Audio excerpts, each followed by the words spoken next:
gonna record too, Michael? Yeah. Oh, is it? Yes. Okay. Go straight to Think he YouTube. tight? Go to the Right, know camera. what he's doing? That didn't even say that. Okay. No, she said I to see. the camera. Oh, Oh, she telling you to go Huh? he was about to jump out his seat. What? How long you been doing it? Since March. Q, but the film is rolling. Is everybody that's gonna be talking? Yeah. Yeah, everybody could. Hello, my name is Michael Lewis, and we're in the home with Miss Adrian Bernard, Gleneisha Metz Hayter, Carl Bernard, who are the family members of Danielle Metz. And they're sitting here going to share with you the problem that we're having with this case. Danielle Metz was sentenced to 3 lives plus 20 years. And we'll start with you, Carl. How was life for you after your mom was taken away when you was 7 years old? Well, it was a totally different transition, you know, because the person that you be with is your mother at all times for the most part. If it wasn't for the terrible what transpired, that's what it would have been like, you know, so it was totally different. When the situation came, I was real young, so I really didn't understand what was going on, like, totally. So I was kind of confused because I was only, if I'm not mistaken, like, what, 8 years old? So it was just totally different. My life was upside down until now. It's still the same. It hasn't changed that much as far as my feelings and stuff like that. You know, before I wake up in the morning, that's one of the first things that's hit my mind since then. I'm 26 years old now. It's been basically the same. It's been rough, you know, but you gotta pray a lot. You know, I keep faith, things that basically my mother tell me to do, you know, just be consistent with my prayer, because whatever it is that you do, I feel as if you have to be consistent with it to get the results that you want from whatever it is. And that helped, you know, that helped me, and, you know, that uplifted me a lot, you know, through God and just having faith, just being strong. And by my mother, who is, you know, who's actually, you know, what everything is about. It was really, you know, she's going through it and she's really standing up. She's being strong. Of course, she would like help as well as, you know, we doing everything that we could do within our ability, the whole family, to help her. But of course, she still needs a whole lot of help because of the situation. It's a big situation, so it's going to take, you know, I feel as if it's going to take big things in order for it to help her. So, but it's been rough, you know. We just been praying, like I say, just being consistent with the situation as far as prayer. Everybody in the family being just as helpful as they can be. So even with that, you know, we still need a lot of help and stuff, because the task that is at hand is a big task or whatnot. So it's been hard. It's been hard. And Gleneisha, you were 3 years old at the time. I know you probably don't remember everything that happened, but from what you can recollect, can you tell and share with the people how you felt from 3 years old to present? I didn't really feel anything because I didn't really, you know, remember too much of it. So from 3 years old till now, what have you done, being that your mom has been taken away from you? Yeah, what have you done, being that your mom was taken away when you was 3, locked up, her and your dad? What do you do day to day? You think about her? Do you visit her? Yeah, I go visit her. You go visit? Every other weekend, and I think about her a lot. Okay. And Adrian, Danielle is your sister. Can you share the mutual bond that y'all shared and what you have done from the moment she was taken to present? Well, Danielle is my baby sister. She's the youngest of 9 siblings, and it was devastating on the family, and there's so many other elements that played into her being sentenced. And for one, when it first occurred, you know, she asked me to take her 2 children, which was Carl and Gleneisha. So I lived in Los Angeles at the time, and I did take on the responsibility of raising Carl and Gleneisha for the first 2 years. And when Carl turned 9 years old, he decided that, well, his mom made a decision that, you know, he wanted to go and live with his paternal grandmother, who did a phenomenal job raising him. And by me living in Los Angeles, Danielle, when she was sentenced to the 3 life sentences plus 20 years, it blew our minds because they didn't have any evidence. So what they did was go into some of the prisons of ex-convicts and that were already presently doing time, and they solicit them to get on the stand and lie, and basically that's what happened. So no drugs was ever produced, no monies was ever produced or anything, so that they convicted them under the RICO law, which was designed for crimes of big time mafias. So we all know, when did we as a race, African Americans, have the clout to go out and purchase airplanes and all of these things to bring drugs into the neighborhood? Never heard of. So that's what that law was set up for, the RICO law. And conspiracy alone gave them a life sentence. And so what they did was, if you and I, Brother Mike, if we have a conversation and just have a conversation talking about something we'd like to do, we're just talking about it, and that's it. But we've never followed through on any plans of that discussion. That discussion alone, the government says that's conspiracy, and that's what brought her the life sentence. And then money laundering, and I think it wasn't no possession of anything like that, because again, they never got any drugs or anything off their persons. So they really had people to come forward and bear false witness. So really they perjured themselves, and they gave them a sentences reduction in return for their testimony. Danielle was a first-time offender, never been in trouble a day in her life, not at all. And we thought this was harsh and cruel. And I'll never forget, on the day of her sentencing, the judge said if it was not for the mandatory minimum sentencing guidelines, she would have only received 5 years. So imagine if those mandatory sentencing guidelines weren't in place. That's a vast difference. 3 life sentences plus 20 years compared to 5 years.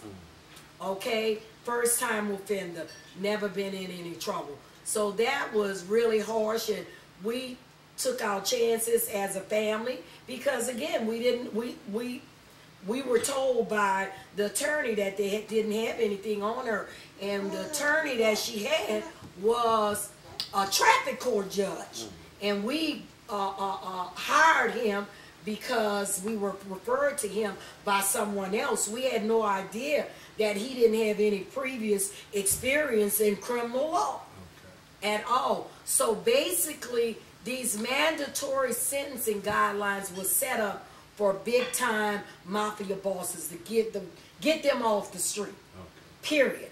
But when that happened, they took the discretion out of the judge's hand, and they have a guideline that they have to follow, and that's just real crazy. You know, she'd never been arrested. She was not a murderer. She wasn't a child molester, wasn't a rapist, wasn't a drug addict. None of these things, you know, that you can just pronounce a life sentence on somebody and just lock them up and throw away the key. But anyway, let me go back to when she was sentenced. She decided to come to California because I was only like 5.5 hours away, living in Los Angeles, and she wanted to take the response of that burden off my mother, which is up in age. My mother is 75 years old today, and you know, I've seen the struggle, and I've seen what this has done for my mother, physically, mentally, spiritually. I mean, you name it, my mother has been through it, but she's been so supportive of Danielle. But I was able to come and bring the children, and we would drive every month or every other month to Dublin, California, 5.5 hours from Los Angeles, to visit Danielle. And my mother comes religiously, faithfully, twice a year in June for Danielle's birthday and Christmas. So my sister has been locked up 19 years. 19 years, and my mother have never failed to come up here twice a year to see her. So that really takes something. So my greatest desire is to see Danielle free. Amen. And she has served 19 years. And that's more than enough time for whatever they sentence her for. That's more than enough time. So my desire is for people to get involved. And you know, if it happened to your family member, you will want everybody and their brother, their sister, their cousin, and everybody else to get involved. And you know, we always talking, but when it comes time to take action, where are the people that's going to put their money where their mouth is? You know, it takes money to buy land. So we have people out here, capable people, and if we would just all come together and petition and petition our government officials. You know, the president have a presidential power to make some decisions. This 19 years, that's enough time for anybody to have served, especially a first-time offender. So I tell you, these federal sentencing guidelines, they have been devastating to the African-American community and to some of the other cultures in the land. So it's just not us. It's other people that have been affected by these federal mandatory sentencing guidelines. Now, I'd like to go back to ask you a question, Gleneisha. Listening at Adrian, she said when y'all was younger, traveling back and forth from L.A. to Dublin. I remember in one of your previous statements, you did a video. And in your video, you were saying something about a jailhouse Santa. He would ask you, what do you want for Christmas? Yeah, would you like to share that with us? Yes. He would just, all the time on Christmas, all the kids will, they'll have like a bag of candy and give us a book, and then we got the opportunity to sit down on Santa, and he would ask, what do you want for this Christmas? And, you know, I would say that I would want my mom to come home, but she never came home and she never returned. So I just stopped believing in him, and, you know, it was useless to sit on his lap anymore because he couldn't fulfill what I desired for him. So out of all the presents that you would wish for, or that any child would want to have, your simple wish was that of your mom being home. Yes. That's amazing. Jailhouse Santa failed to deliver from what a young child, innocent, asked of him. Could you imagine you sitting out there, how you would feel if you were in that same predicament every year, Santa Claus asking you, what do you want for Christmas? Then looking upon your face, knowing he cannot fulfill the petition that's asked of him. That's where we stand at today. We're still asking you out there to support this cause, repealing the mandatory sentencing guideline. Now, Carl, I have come to know you by being an advocate with the family. And from my understanding, you are somewhat musically inclined. Would you like to share some of your background with that? Well, when I first started doing music, that was basically just a way for me to express the things that I was going through. To be completely honest with you, when I first started doing music, it wasn't music. Actually, it was just poems. Just basically expressing the ways that I feel and stuff like that. It was kind of how you can escape from the real world, like my dream world, where I can really paint the pictures however I really want it to be, and it be whatever it is I see fit. Draw my lyrics within it, and you know, that's what it was at first for the first couple of years. It just was my way to escape, because I never really was like a social person and stuff like that. I'm always to myself, like I'm a real quiet person. So that was just a way for me to express the things that I feel, because I'm not really the type to really express it verbally. So I just started doing that since I was like 7 years old. Just was consistent with it for a long time, and just doing everything that I could do within my ability, even though I didn't really have as many outlets. You know, New Orleans being a small city, not a big city, you really don't have as many outlets as Los Angeles or New York and stuff like that. But just prayed, you know, and just kept doing it for a very long time. And after, you know, from 9 to like 17, I signed my first major label deal with Cash Money Records.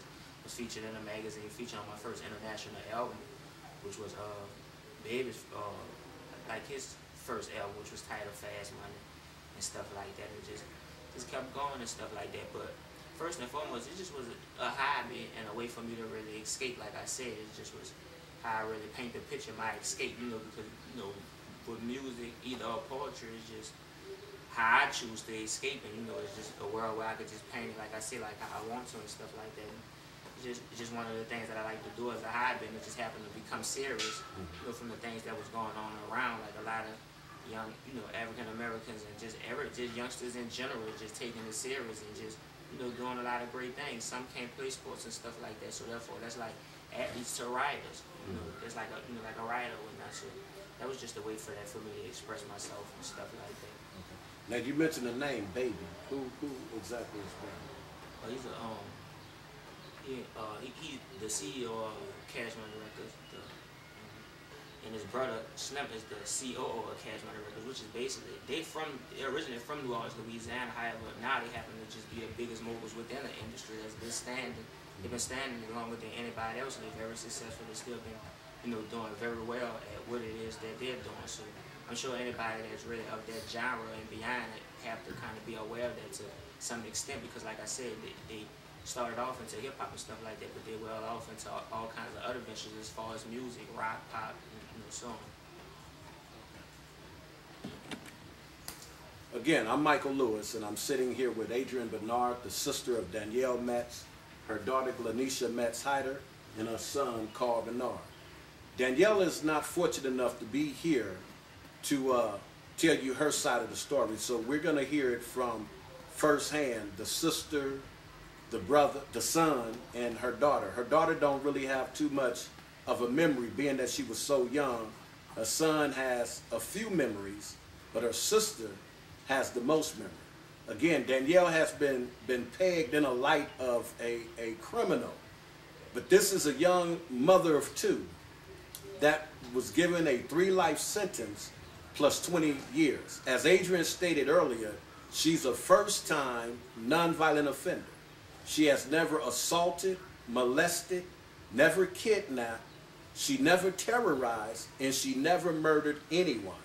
And the kind of time she was given is the time that is reserved for serial killers, murderers, and terrorists. So we need you to pay close attention to the rest of this heartfelt story. This family was totally thrown back and totally separated, almost annihilated and destroyed because some people felt it in their power to destroy this young mother of two.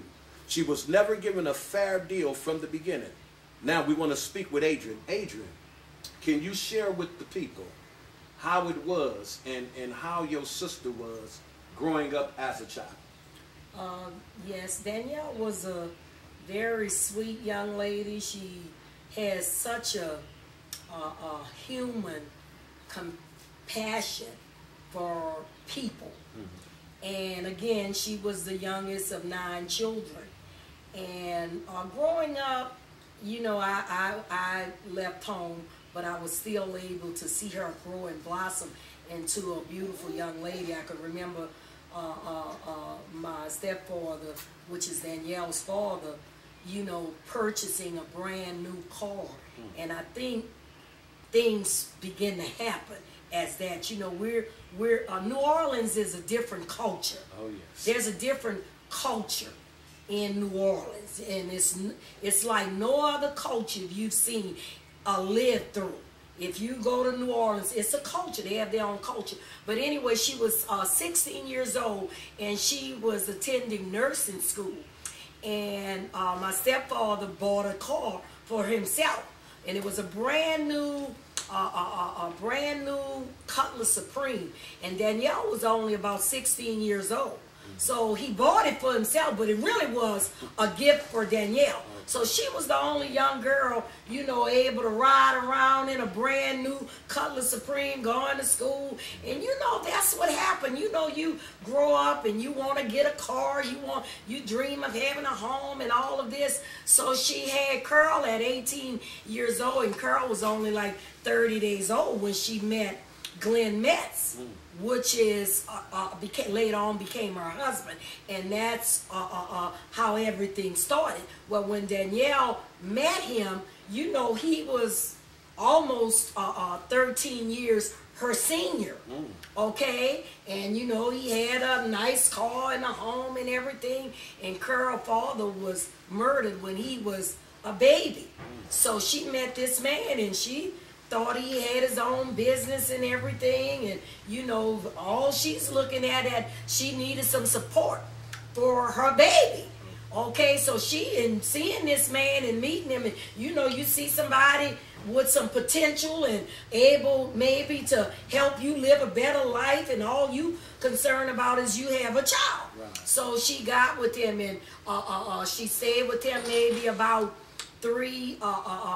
maybe about 3 years, and then she married him, and then she had Gleneisha. So then she found out a lot of things that she didn't know from the get-go what was going on.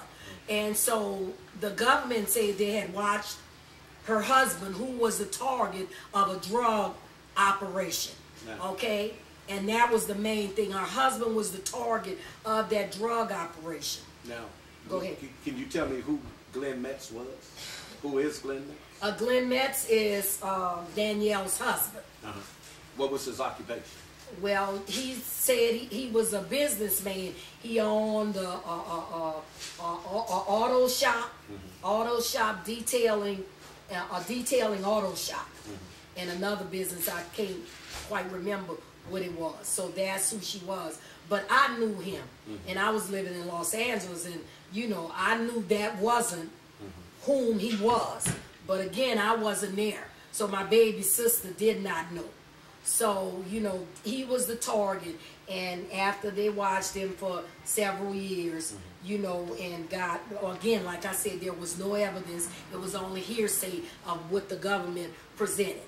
But they threw Danielle in it because she was married to him, and she refused to testify against him. Okay, so they say, well, we're going to use you as we're going to make you an example. Okay, and that was that. So they did say, the attorney did, we never got nothing in black and white, but they did say that they brought a verbal offer to the table of 20 years. But again, at 24 years old, somebody come and tell you, hey, would you like to take 20 years, or would you like to take your chances in court? Of course, if the attorney told you they don't have nothing on you, everything they got is pretty much hearsay, you know. And so, hey, she took her chances because she knows they never caught her with any drugs. They never caught her with anything. So, hey, 20 years at that time seemed like a lifetime, and we, as a family, thought that she would be found not guilty. Okay. Now, another question. You said she was given advice from her attorney not to take the deal. So do you think... No, that a deal was on the table. A deal was on the table. But do you think the gentleman that represented her, can you elaborate a little more on about who he was? As I said before, he was a traffic court judge. A traffic court judge. And we didn't know that. Never tried a criminal case before, and we didn't know that till after everything evolved. So then this particular lawyer would be somewhat incompetent? Yes. Was there any motions ever filed for his incompetency? Yes, motions was filed about the incompetency of the attorney, and Danielle fired that attorney, and when she came back up for an appeal, the judge reappointed the same attorney for her appeal. The same attorney. It's a whole lot of things involved in this case that should be made known to the public. You know, how I'm going to fire somebody that was inadequate during my trial, and then the judge reappoint the same attorney on my appeal. Now, would you say that because of this particular bus or the bringing down of Carl and Danielle, that the people that represented Glenn and Danielle, would you say that they made pay grades or they were elevated into other positions for trying this particular case and winning? Oh yes, they brought in a special prosecutor out of the state of Washington, African American woman out of the state of Washington. One of the prosecutors now, he's a criminal court judge in New Orleans. Julian, I can't call his last name, but anyway, no, McNamara was the judge. I'm talking about the prosecutors. They brought in special prosecutors for this case. Now, Carl, would you like to share on what little memory that you hold from your mom as a child? Like I said, I was only like 7 or 8 years old when my mom left. However, I do have a great memory, you know, and some people may think there's not, you know, a long enough time to really have a lot of great memories yet, and still the things that we were blessed to have the opportunity to do in that little small time, a lot of kids wasn't really afforded that. You know, being the age that I am as of right now is 26, you know, my aunt was living in California at the time. I remember always taking trips by her for the weekends and stuff like that. My grandmother, which is my mother's mother, was in New Orleans and stuff like that. I remember always taking trips. So it always, like, most kids, when the weekend come, you just go outside and play ball or whatever it is that you like to do. But us, we always was traveling. My mom, like, really wanted, it seemed as if she really wanted me to be open-minded and see more than what the typical kid had the opportunity to see. And those things really, you know, like, took a hold to me. I hold those things, like, real clear. Like, every time I would get an A in school and stuff like that, she would make sure that, you know, we go to Toys R Us and I have a few things that I would like, you know, all the time. And I remember me kind of being, like, sneaky about that situation and sometimes trying to bring home the same A and doing things of that nature and stuff like that. But she always rewarded me for doing well. Like, whenever it was that I would, like, do well, you know, she was to always reward me. Like, Nisha was young at the time, but one of my other fondest memories was, like, she wanted Nisha to learn how to swim as small, so we used to teach her by throwing her in the water, but be, like, real close by, and she used to catch a heart attack about those type of things. Nisha, and that'd be real funny to us, you know. And we had a trampoline in the backyard, so, you know, when you small, like, Nisha was, like, a baby, so therefore we used to throw on the trampoline. We used to bounce her a little bit, and that was another thing that really scared her a lot, so we used to get, like, you know, like a lot of laughs out, those type of things, like, you know. But my mom was young at the time when she had me, so she had a lot of energy. She was somewhat of a kid at heart, or she, you know, she put a lot of energy into, you know, making us, like, real happy, you know, and stuff like that. Whether it was the smallest thing or the biggest thing, we'll play hide and go seek and in a house and stuff like that, or whatever. And of course, she'll be way better at it, her being real older than us and stuff like that, until we'll cry, trying to find out where she at and stuff like that within the house. And when we start crying, she come from out the cabinet and stuff like that. And she a grown woman, you know, but you know, she go, like, real hard, like, just, you know, just trying to have fun with us. Like, anything that we really wanted to do that she could do within her ability, she would, you know, make sure that she could do it and stuff like that. And, like, we was real attached also, like, you know, and that's how I know, like, it really affects her just as well as it affects us, because, like, if it really wasn't for the situation, we would never, like, really be from around each other, because we wasn't even much, like, afforded the opportunity to sleep by none of our friends or our cousins. Like, you know, like, she always would, like, keep us, like, real close. We may have a couple of hours to play throughout the day, but when it's time to go home, we have to go home, you know, because that's just, like, our bond. Like, you know, like, she couldn't live without us, and we couldn't live without her, so you could kind of, like, fathom, you know, what it is that me and my sister going through as far as the separation, and we don't have anything, there's nothing that we really could do other than what it is that we trying to do. So, but I have a lot of, you know, a lot of memories to say. I was only, like, 7 years old at the time. And it has been 19 years since your mom was taken away. Now, this is a question for either one of y'all. Do you feel that them 19 years that y'all have been robbed of your childhood growing up with your mom? Yeah, I most definitely do for the most part, because, you know, my life is basically, like, been a sacrifice, just like her life has been. Like, I don't do as much just because I feel as if she can't really do as much. And, you know, out of anything that I could do in the world, if I was afforded to do so, to me, and I'm just being completely honest, it's not really nowhere near as fun as just me just talking to my mother for the 15 minutes that she have to even, to talk on the phone when she use her phone and stuff like that. Like, that time means more to me than anything. And the few times that I really get to visit, like those memories now is basically the only memories that we could have over the past 19 years, being her situation is what it is, so all we could do is visit. And that there is like greater to me than anything that I ever had the opportunity of doing, whether it's Astro World, Disney World, whatever it is that she was doing at the time, whatever it is we was doing at the time. Now, that means more to me than anything, because, most, where I come from in New Orleans, Louisiana, a lot of kids grow up without their dad. Like, that's not saying that that's a good thing, but it's kind of the norm. You hear it all the time, but for one to grow up, like, without their mother, that's things that really don't happen too often, no matter what the situation is, or what a kid may get into throughout their entire life, or whatever. Their mom, like, is always really there to support them in whatever way that they can. Because, support is not just finances. Support is just encouragement, or just being there, like, emotionally, or just being there in a physical form for the most part. And, like, I definitely think we was robbed from all those things.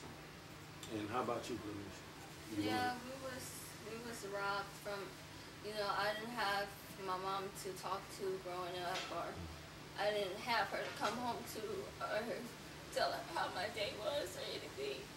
And I feel like, I can't talk to everybody about nothing because I'm so close up. And I remember all the times, like, going to the visits and stuff, she would say, hug your brother for me, tell him it's going to be all right, because he was so torn up at the end of the visit, because, the weekend was coming to an end, and he knew he wasn't going to be able to see her because he was going back. And I had to hug him and tell him it's all right. And I had to keep my tears to myself so I could be strong for her. You didn't want to cry at the end of the visit because she was going to start break down crying, and she had to go back sad. So it was somebody that had to be strong and, be there and not cry and everything. So it did affect me in a way. And then, like, when you see other young girls that have their mom and they hang out with her or go attend church with her, you feel like you're missing something. It's even hard for me to hold back my tears. Wow. I want to touch on something. I know it's going to probably spark more tears. You have just recently gotten married.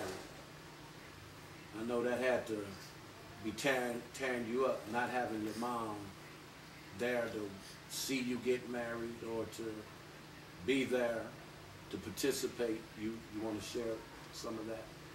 Yeah, it was weird because you see all the other girls, they get their mamas at the dress fitting, and everybody, saying, oh, she looks beautiful, and, and then I had to wait on my wedding day. I had to wait for my call so she can know all the details because she couldn't be there, and I had to tell her what was going on or just keep her informed, and that hurt a lot.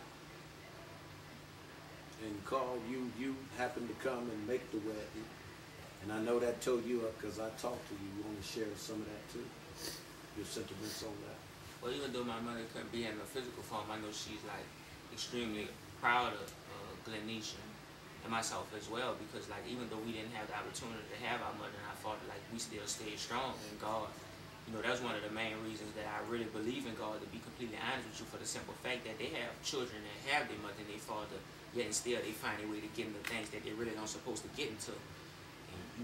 We don't have our mother and our father yet, and still we still somehow, try to be as well. We are as positive as we possibly could be. We support each other in every way that we can support each other. Even me being in New Orleans, Louisiana, and Nisha being in California, but we try to stay just as strong as we possibly can, because one of the main things that really inspired me as far as staying on a positive path is, my mom was already in a negative situation, so therefore, like, I couldn't really fathom me making it a more negative situation than it already is. So, and I know that in itself is one of the things that help inspire her and keep her going and motivate her. But over the years, it kind of got a little bit easier than what it was at first, because I always look at it like, if my mom is in a situation and could be a positive person and don't really be bitter or have any negative things to say towards anybody about just in life in general or the situation as well. If she could be like that, that makes it a lot easier for me to be the type of person that I am, and I'm sure my sister is as well, as far as just being a positive individual. So if it was anything that you two could tell the younger people that will be listening to this, Is it anything you would want to share with them? Well, I know my aunt has a lot of different things going on, and you do as well, as far as trying to get the petition and things like that. And just support in any way that you can, you know, because most youngsters are really on Facebook, Twitter, Instagram, or whatever the current social media sites that's really going on right now, or whatever. So just like how you sit down and be able to do that in a quick second, it really won't take you no time to really do something that's a little bit more meaningful. Well, way more meaningful to me, in my opinion, but to you guys, it may not be as close to y'all. We may not sit as close to y'all heart as us, but like I said, it really won't take nothing but a click away or just a signature away, just to sign off and do what it is that you could do to help. And that's something so small to you, but that'll be something so big to us. So just do everything that y'all could do to just help in whatever way that y'all can help and support, because we definitely need your support. We can only do so much being the situation is as far as with our situation, you know. So we pray and do things that we, you know, everything that we could do in our ability, but yet still, we still need a whole lot of help. So whatever ways that y'all can help and be support, just please support us. And Adrian, I want to bring you back in. You have been instrumental, and you never have really shared things that have happened to you in your life. And I know this is about Danielle, but just share with them a little what has happened to you that helps you keep moving to work for your sister. Well, my sister has been, really, I tell her she's my greatest supporter and greatest fan, and I tell you the times in my life that I have gone through, you know, when that happened with her, I still had, my daughter was still alive, and my sister, really, she's just a big encourager. She's very positive. And I can remember in 1999, you know, my daughter was murdered, and that almost tore my sister up as much as it did me. And my daughter had 4 children. So along with me raising Gleneisha, I had 4 more children that I now was responsible for. So 4 plus 1, that's 5 children. So I tell you, my sister have encouraged me and have inspired me to stay positive. You know, you build your life around your children. And when something happened to your children, that just breaks up the structure of the family. Because, you know, God has designed this world, the foundation of this world was built on a man and then a woman. And then God telling them to multiply.